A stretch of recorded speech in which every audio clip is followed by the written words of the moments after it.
Welcome back to Empirical Evidence. We're working on the detoxin series. The detoxin experience that we're working through right now is depression. This is part 2 of series 1. When we last left off, I provided 5 examples of energy cycles, energy disruption cycles that lead to spiritual violence. They were antagonism, people against our core values, socially abusing our body or not using it properly, experiencing a breach of trust, which comes in 2 forms: dishonesty from the people that we gave our trust to, because by giving our trust, we share our force with them, we share our life force with them. And that included people that are at competition with us, which we don't know. It can be competition in a family, it can be competition in the school environment, work environment, or simply among best friends. Competition is not a holy act when it is used to make the next person feel smaller or have less in life. And the last one of the trust issue being when we give leadership allegiance to someone and they do not keep with their responsibilities as indicated by their roles.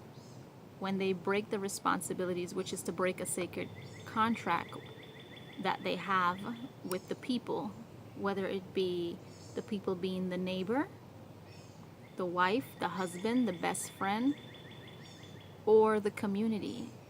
It is a spiritual violence, and the soul is what registers spiritual violence. There are no books that will explicitly say, if you do X, Y will happen. The soul is a place that knows what love is at an early age, and it also knows what violence is at an early age, because the forces help us understand that humanity was made to do good things, great things. It was made to keep harmony. It was made to create a sense of unity with people who share similar values, and hopefully those values include the sharing of wealth, the sharing of peace, the sharing of security. Back to depression. Depression pushes out the force of hope. Hope is a force. The church has called it a gift.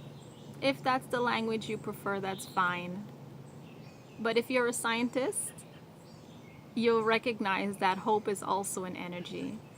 Hope is something that comes into the mind.